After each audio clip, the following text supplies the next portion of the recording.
Hello everyone, Josh12 back here again with another video. I'm back with another Halloween special TV show review. Yes, if you were here last week on my channel, then you would know that I did a Dexter TV series review. Yes, I reviewed the entire series of Dexter, which of course if you haven't seen so, go do so already. I'd really appreciate it. But within that video review, I did state that over the course of this October of 2016, that I will be dedicating a video review to specific TV shows over the course of this Halloween season, which started off with Dexter and will be moving on to Stranger Things, then American Horror Story Murder House, and of course ending it off with True Blood. And overall, within this, I guess, Halloween special review extravaganza, it would be my recommendation to all of you viewers out there who are interested in seeing something new or something that you really could binge on over the course of this Halloween season.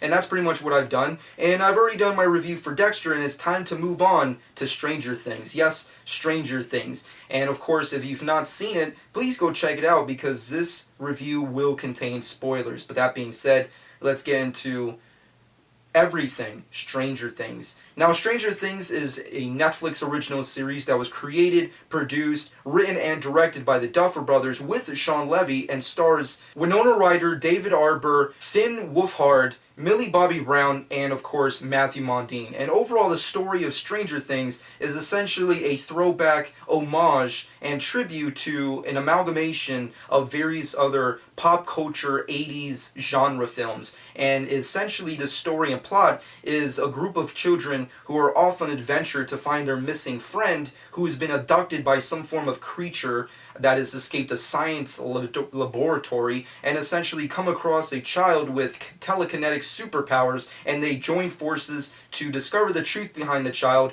and of course end up finding their best friend that has been taken from this creature and hopefully stop it. And that's pretty much the essential synopsis and plot of Stranger Things. There's really a lot of wacky things that go down and it's all awesome. Now overall, before I got into the series, a lot like most people, we all heard and bought into the hype. The hype train for Stranger Things was unimaginably huge. I mean, a lot of people blew up with Stranger Things. The people got just crazy about it, and I was really in the outside looking in. A lot of people were really hyping it up. Everyone was hyping it up, but for me, I was always on the sidelines like, what is this Stranger Things? What is this thing that everyone's going crazy over? What is this show? And me and Paul went out of our way to go and check it out. We binge watched the entire series, and I can honestly say I'm hooked.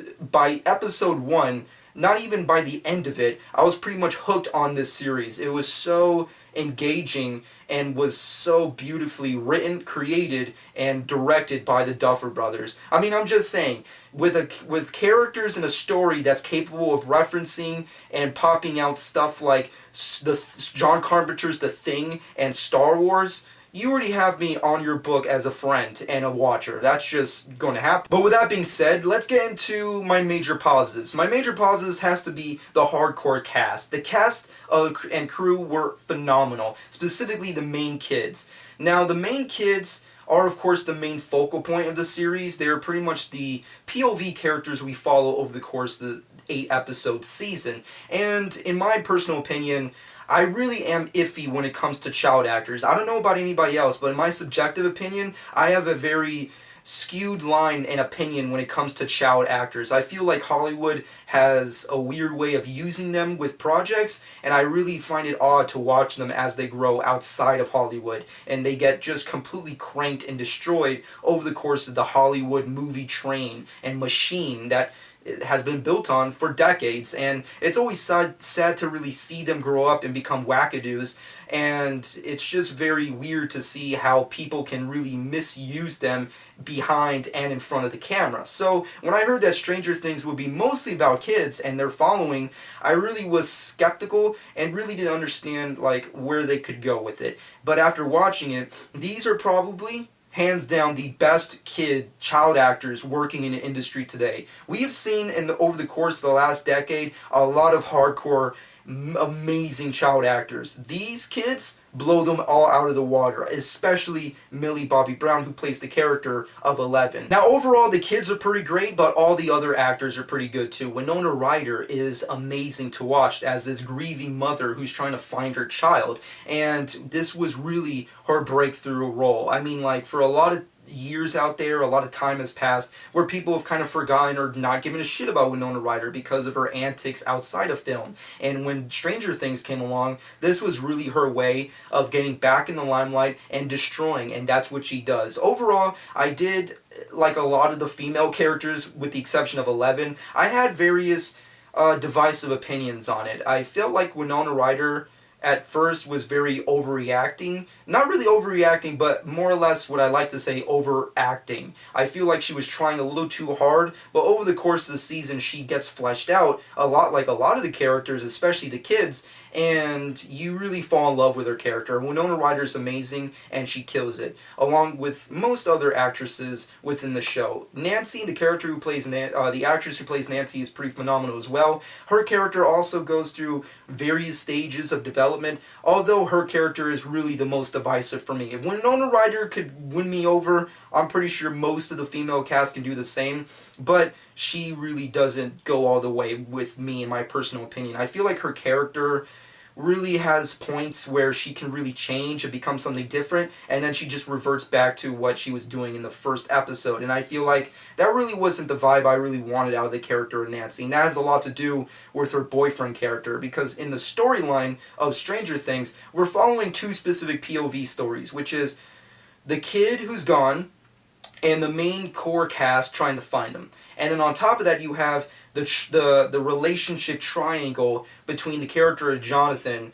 the character of Nancy, and this kid who's called Steve. And Steve is the main boyfriend slash bully douchebag of the show. And nothing against the actor, but yeah, he was kind of like more or less on my negative side, but I'll talk about it in a second. But Nancy overall, she was okay. I just wish she kind of could have gone all the way with her character and the way it was going when she was being introduced with the character Jonathan. With that being said, let's get into Jonathan. Now, overall, he was fucking awesome. I love the character Jonathan. If there's anybody without, like, real motives to really be relevant over the course of the series, Jonathan is that. He really could have been a character that was thrown into wastelands, not really be able to do anything. However, he kills it. The actors in this show in general are phenomenal. He did a really great job with little material he really is given, and especially when he gets to do stuff with the Nancy character. And overall, I just had a huge heart for the guy. I mean, like, his name is Jonathan, my name is John. We Jonathans, we gotta stick together. Unless you're an asshole, then you have to leave, but we gotta stick together, and I loved his character. He was so freaking awesome and good, and I love the fact that he had really big development without actually being a main character, which is another compliment to the actor and the Duffer Brothers for writing such great characters that go full circle and have a lot of development. Not everyone is a main character. Not everyone gets a POV story, but everyone gets time to shine in little material they're given, which is so phenomenal with Stranger Things. In 8 episodes, they were able to flesh out every single minuscule character and make them relevant. And that has a lot to do with the Duffer Brothers again. Moving off of that, David Harbour. David Harbour has been killing it for a while now, and for a lot of time, he's really been like a background guy, but this is really a project that he gets to shine. And we've seen him in stuff before. He was recently, if I'm not mistaken, in Suicide Squad, and he was in The Equalizer, and in this show, he was awesome as hell. I mean, like, if Winona Ryder is kind of like the surrogate mother of the series, seeing as how most parents in Stranger Things suck ass, if you look at it realistically. I mean, I'm just saying, look at the Wheelers' parents. They suck balls. They suck a big bag of dicks. Winona Ryder is the surrogate mother of the show. And if she is the surrogate mother of the show, David Harbour is the surrogate father. He is the perfect, like, douchebag, but with a story and reasoning behind him being such a douche. David Harbour kills it. He is so good, so watchable as being an asshole, he being completely oblivious, and then being a good guy and a hero. He's kind of like the anti-hero that gets to be the hero, and you feel for him. He has a lot of great moments, and you get to understand why he does what he does and why he is who he is. And a lot of it has to do with his past, with his former love, and his child who died of cancer. And it's just, it's so amazing to see David Harbour kill it, and I didn't really think he could have gone all the way with that role, and he does. He's so freaking good. But with that being said, overall, my major positives have to do with the cast. The storytelling, the writing of the Duffer Brothers, the directing, the visual style as a whole is so awesome. I love how they were able to create an 80s aesthetic without having to really make it feel cheesy or kiddie. It felt very real and very grounded. Now, that being said, the creature. The creature really has nothing to do. He really is just a beast that has no name and no face. And over the course of the series, he is pretty much just a creature that is living on an upside down parallel to the real world. And over the course of the series, the kids mostly try to find a way to get there, to get their friend back. And a lot of that has to do with the character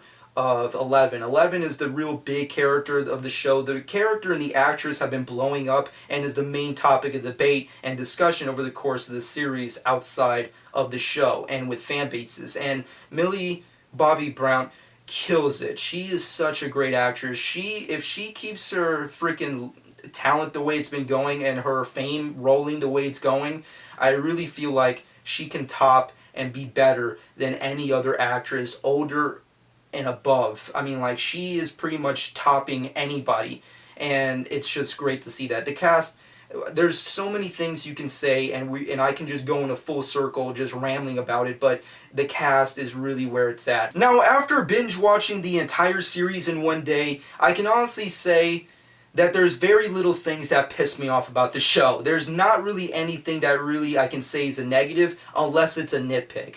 Various nitpicks, the creature. The creature really, I felt like they could have done a lot of crazy things with it, and a lot of that has to do with the fact that we don't ever really get to see it, and a lot of it's not really explained through the scientists and the creepy characters, like Matthew Modine's character. Matthew Modine's character is really, I don't want to really say he's a negative, but in this way of nitpicking things, he's not really that amazing. He doesn't really leave a real, I guess you can say, impression with the series. He just plays like the really old guy, creepy dude who's like in charge of this organization, but is kind of the villain, but doesn't really speak. You really hardly get to see Matthew Modine do anything creepy or cool other than just being a ghoul in the background when it comes to character 11 and explaining her backgrounds. And that's just really it. The laboratory doesn't have any answers.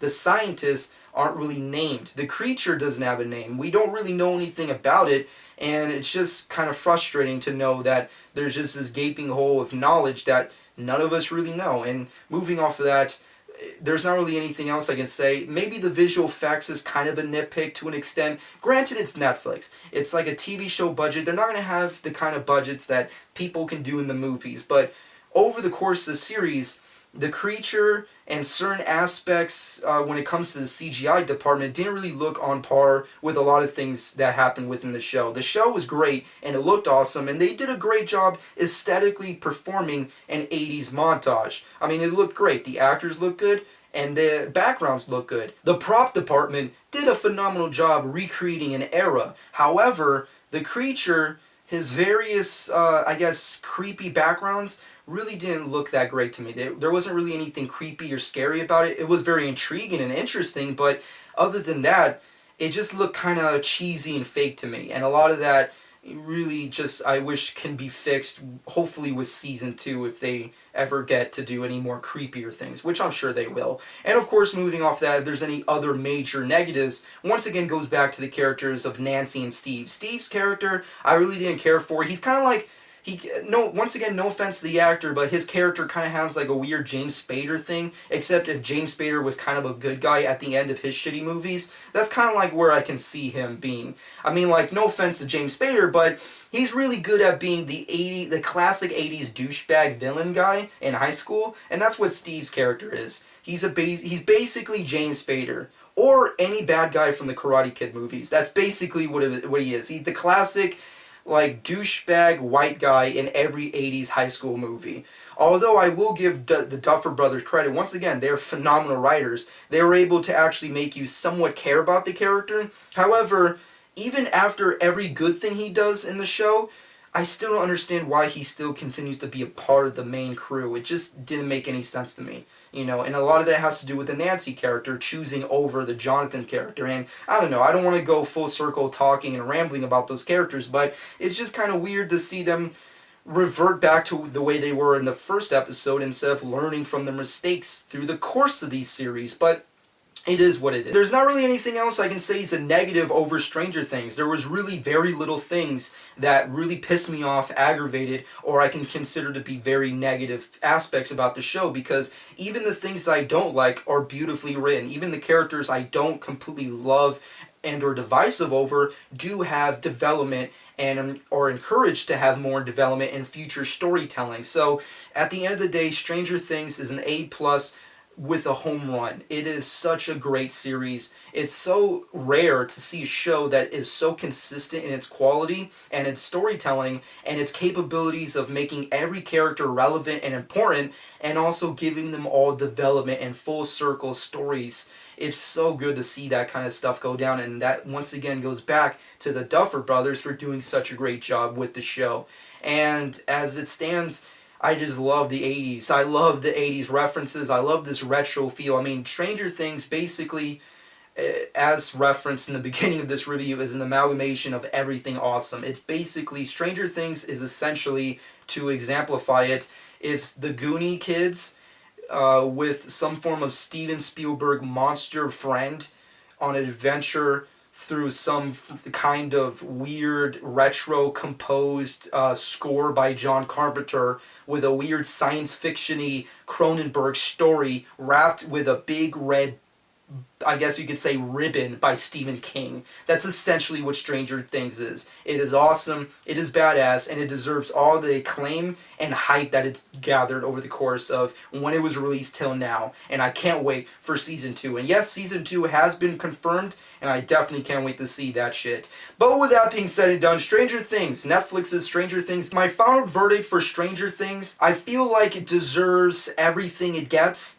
So I'm going to say it's a 10 out of 10. This is really rare to really find a show that you can really just watch completely. I mean, like, usually there are binge-worthy shows, and then there are shows you watch once a week, couple episodes a week, but this is truly the definitive binge-worthy show. If you don't watch it and think, I'm watching it tomorrow, no. If you're gonna watch this show and be like, I gotta watch every fucking episode right now, and then I gotta go on the internet and watch a whole bunch of shitty-ass interviews so I can watch these kids do stuff because I fucking love them.